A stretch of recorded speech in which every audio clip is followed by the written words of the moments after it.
هواوي بيورا 80. احبك اكرهك، اعلق نفسي بيك ولا اعمل فيك ايه؟ بص، هو الاسود بيعرفنا الابيض، والشر منه بنعرف قيمه الخير، والمر بيخلينا نستطعم طعم الحلو ونحبه. لكن هواوي غير كل الناس، هم الحلو وهم المر، الابيض اللي بيوريك الاسود، والخير اللي بتشوف معاه الشر. بص، ما تلخبطش نفسك، تعال معانا وهتفهم ايه الحكايه.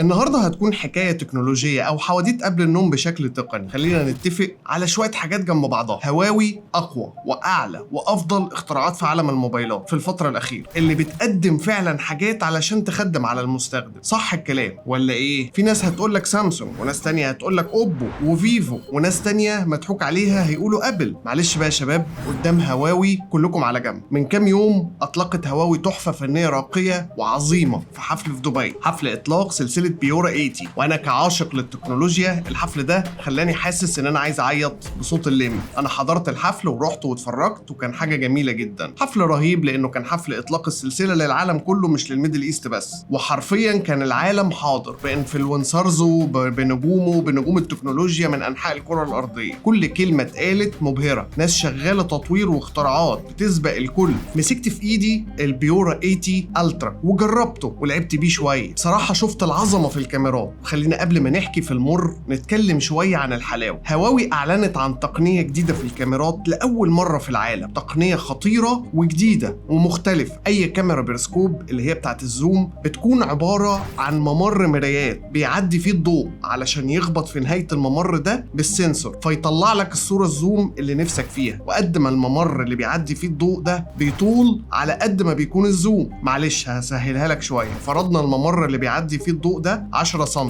يبقى التقريب الحقيقي اكنه 100 اكس زوم. لو 5 سم يبقى 50 اكس زوم. ده التقريب الحقيقي. طيب حلو، فين المشكله بقى؟ المشكله بتيجي ان الزوم ده ثابت، واللي قبله واللي بعده ديجيتال. بمعنى انك لو 5 سم وانت زودت 100 اكس، كده في 50 اكس ديجيتال من اصل الصوره. ومهما حاولت بقى بالاي اي وبالكلام الفاضي ده، بتطلع الصوره مش حقيقيه ومش حلوه وسايحه في بعضها. كمان لو عملت 4 اكس زوم، فهي برضو ديجيتال من السنسور الاساسي، فهي بتكون ديجيتال ومشوهه. وعلشان كده الشركات بتزود عدد العدسات علشان يبقوا قريبين من بعض. وعلشان كده سامسونج قللت دعايه ال100 اكس زوم وخلتها 50 اكس بس، علشان العدسات تكون مسافتها التقريبيه قريبه من بعضها، فما تطلعش الصوره مشوهه. فهمت حاجه؟ بص، انت لو عندك عدسه بتقرب 5 اكس، وعدسه تقريب 3 اكس، وعدسه عاديه اللي هي 1 اكس، ووايد اللي هي هنقول ان هي نص اكس، كده احنا هنحتاج 2 اكس ديجيتال بين كل مرحله والتانيه. فالاي اي بيقدر يسد ويطلع لك صوره مش عظيمه لكن شغاله وينفع تستخدمها. هواوي بقى راحت لحته بعيد محدش راح لها قبل كده، وعملت تقنيه تخلي عدسه الزوم البريسكوب اللي جوه دي على مكنه بتتحرك علشان يكون طول المسافه الضوئيه متغير، فالزوم يكون حقيقي في كل مره، في كل اللي بتاخده من 0 ل 100 اكس كله يبقى حقيقي وما فيهوش ديجيتال، او يعني فيه بس مش قوي. وبالتالي فكده كل عدساتك بتسلم لبعضها من غير اي ديجيتال، وبدون احتياج لآلية معالجه الوان مختلفه لكل عدسه لوحدها. شفت العظمه؟ انت عارف ده ممكن يخليك تصور فيديوهات عامله ازاي؟ ضيف لده تكنولوجيتهم في حساسات الكاميرا اللي بتعتمد على حاجه اسمها RYYB، اللي بتشم النور شم، فبتشوف في الضلمه. فكده انت معاك مكنه تصوير جباره ملهاش مثيل في الكوكب. حلو الكلام ده. فين المر بقى؟ لا، في مر كتير الحقيقه. تعال ناخدها واحده واحده. سعر الجهاز وفقا للي اعلنوه في الحفله انه هيبدا من $1800، 1700 وحاجه كده يعني. وده سعر يخليك تشتري فولد من هونر او فيفو، وقريب من سعر فولد 7 بتاع سامسونج، اللي بالمناسبه انتظروا المراجعه الكامله ليه قريب جدا. فده سعر مبالغ فيه جدا بالنسبه لموبايل عادي مش فولد. طيب هي دي بقى يعني المشكله؟ هتقول لي يا سيدي انا غني وبلعب بالفلوس لعب ومش فارقه معايا. هقول لك لا، اصبر شويه. الجهاز اللي انت لسه دافع فيه $1800 ده فيه بروسيسور كيرن 920. عارف ده معناه ايه؟ معناه ان فيه بروسيسور تكنولوجيته 7 نانومتر، اللي هو تقريبا مشابه لمعالجات الفئه المتوسطه اليومين دول، حاجه كده شبه سناب دراجون 7 جين 3 اللي نازل في هونور 400 اللي ب $400. ده هتحس بيه ان الجهاز هيبقى بطيء ومش هيشتغل حلو يعني؟ هو لا، بس لا، لان امكانيات المعالج ما بتظهرش في التصفح وفي اللعب العادي على الموبايل، لكن في معالجه الصور هتحس شويه. هتحس بلاج لو بتعمل مونتاج على كاب كات، هياخد ضعف وقت سناب دراجون 8 اليت لو فيديو 4K بشويه افكتات، وده وانت دافع $1800. طيب عادي، انا ما بعملش مونتاج ويهمني كواليتي الصوره الصوره والفيديو ومش فارقه بقى معايا المعالج، اتوكل على الله واشتري. اصبر بس معانا يابا الحاج، ما انا جاي لك في الكلام. الجهاز اللي ثمنه ب2 ايفون 16 برو عنده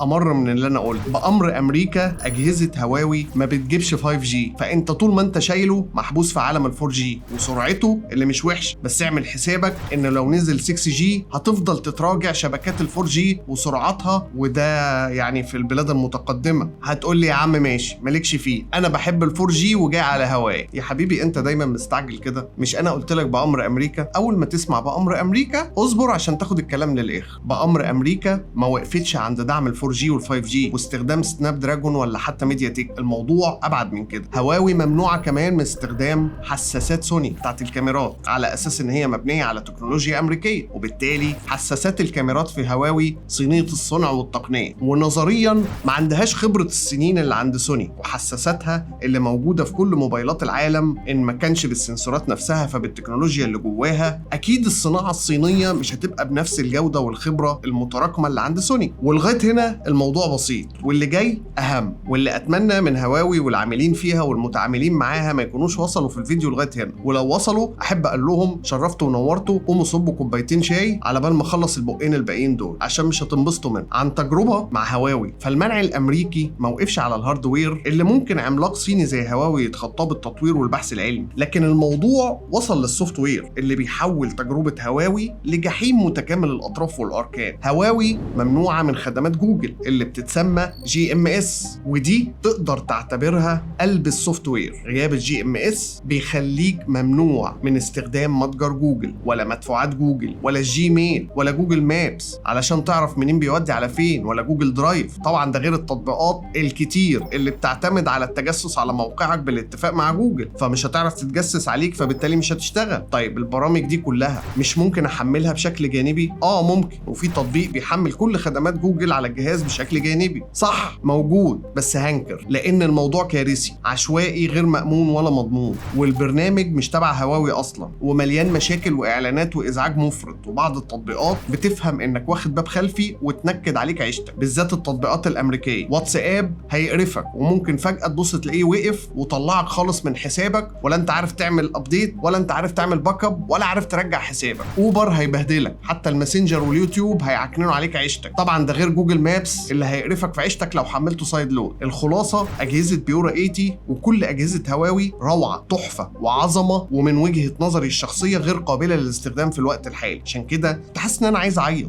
تمنيت اكون اول واحد يعمل حجز مسبق لجهاز الالترا، بس هستخدمه ازاي؟ هقدر اعيش من غير درايف؟ هقدر اعيش من غير 5G؟ هستحمل معالج من 3 سنين؟ هعرف انقل حياتي على الجهاز الجديد ده؟ هعيش ازاي من غير خدمات جوجل؟ وهعيش ازاي بخدمات جوجل مضروبه عن طريق تطبيق معرفش مين عامله ولا بيعمل ايه، وشغال في الخلفيه عمال يجمع في داتا انا معرفهاش رايحه فين؟ طول ما هو شغال في الخلفيه بياكل من البطاريه اللي هي صحيح كبيره وسيليكون كربون وشحن بسرعه 100 واط، بس معالج قديم وبيسخن وبيستهلك طاقه اكبر، فهيخلص البطاريه دي في البدري المبكر. عن نفسي يا ترى هقدر استحمل المر بزياده في اجهزه هواوي علشان الحلو بزياده اللي في الاجهزه دي؟ زعلان اني مش هقدر اكرر تجربه مريره عشتها مع الميت 30 برو اللي كان اجمل جهاز اتعاملت معاه في حياتي، بس ما استحملتوش وما قدرتش اتعايش معاه. زعلان اني مش هقدر اكمل، بس ده انا ورايي واستخداماتي، لكن انت اكيد ليك استخداماتك واولوياتك، فقول لنا في التعليقات تجربتك لو جربت ورايك لو هتقدر تستحمل. وما تنساش تعمل سبسكرايب وتفعل الجرس علشان توصل لك التنبيهات في كل الحلقات. ولو بتحب الحكايات والتاريخ والحاجات دي بعيدا عن التكنولوجيا، هنغوص معاك في حاجات كتير جدا في قناتنا التانية زيع، هسيب لك اللينك في صندوق الوصف. اشوفك الحلقه الجايه، سلام. يعني يا رب بتوع هواوي ما يزعلوش مني يا رب، بس هي دي الحقيقه، اعمل ايه طيب؟ غصب عني والله غصب عني. الميت 30 برو لما جبته، انا معايا البي 30 برو لغايه دلوقتي على فكره وبحبه جدا وجهاز من الاجهزه اللي انا بموت فيها. هعمل ايه طيب؟ اعمل ايه غصب عني.